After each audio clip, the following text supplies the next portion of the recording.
Iran যুক্তরাষ্ট্র সংঘাত প্রায় শেষের পথে। সুইজারল্যান্ডে শান্তি আলোচনাও দোরগোড়ায়। এসব সত্ত্বেও এবার বিশ্বকাপের মাঠে গড়িয়েছে দুদেশের মধ্যকার রাজনৈতিক উত্তাপ।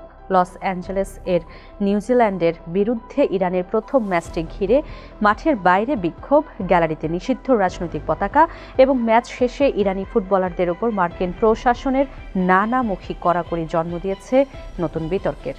টিভিএস এক্সপ্লেনারে চলুন জেনে নেই এসব ঘটনার আদ্যোপান্ত। সঙ্গে আছি তামান্না খন্দকার।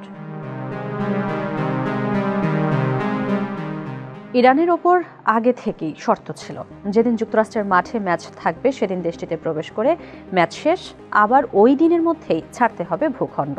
বাংলাদেশ সময় 16 জুন সকাল 7টায় লস অ্যাঞ্জেলেস এর নিউজিল্যান্ডের বিপক্ষে 2-2 গোলে ম্যাচ ড্র করে ইরান। ম্যাচ শেষ হতেই যুক্তরাষ্ট্র ছাড়ার নির্দেশ দেওয়া হয় ইরানি খেলোয়াড়দের। এর পরপরই সাংবাদিকদের সামনে মার্কিন প্রশাসনের বিরুদ্ধে ক্ষোভ ঝাড়েন ইরানের প্রধান কোচ আমির ঘালেনোই। তিনি বলেন, আজকের খেলার পরপরই আমাদের আমেরিকার সীমানা ছেড়ে চলে যেতে বলা হয়েছে, অথচ ম্যাচ শেষের এই সময়টা ফুটবলারদের শারীরিক ক্লান্তি দূর করা এবং স্বাভাবিক অবস্থায় ফেরার জন্য কতটা জরুরি তা সবার জানা।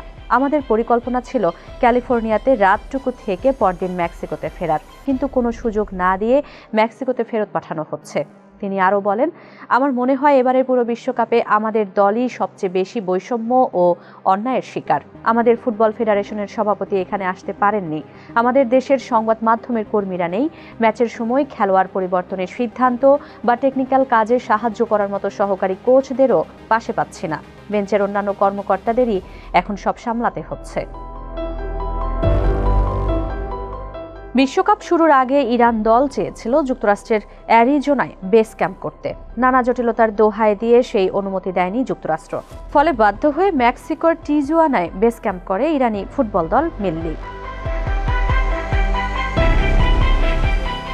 কোচের এই আক্ষেপের পরপরই লস অ্যাঞ্জেলেস বিমানবন্দরে ঘটে আরেক অনাকাঙ্ক্ষিত ঘটনা। মেক্সিকো ফিরে যাওয়ার সময় ইরানের অধিনায়ক মেহেদি তারেমি এবং সহকারী কোচ সাইদ আল হোইকে আটকে দেয় মার্কিন অভিবাসন কর্তৃপক্ষ। দলের বাকি সদস্যরা বিমানে উঠলেও দেরি করা হয় তাদের ক্লিয়ারেন্স দিতে।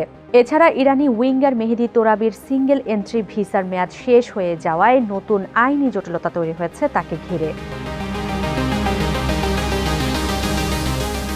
স্টেডিয়ামের বাইরে বিভিন্ন প্লাকার্ড ও বিতর্কিত পতাকা হাতে জড়ো হয়ে নানা স্লোগান দেয় ইরান বিরোধী বিক্ষোভকারীরা। তারা মার্কিন প্রেসিডেন্ট ডোনাল্ড ট্রাম্পকে ইরানের সঙ্গে সমঝোতা না করে পুনরায় যুদ্ধ শুরু করার আহ্বান জানিয়ে স্লোগানে বলেন, প্রেসিডেন্ট ট্রাম্প, কাজটি শেষ করুন।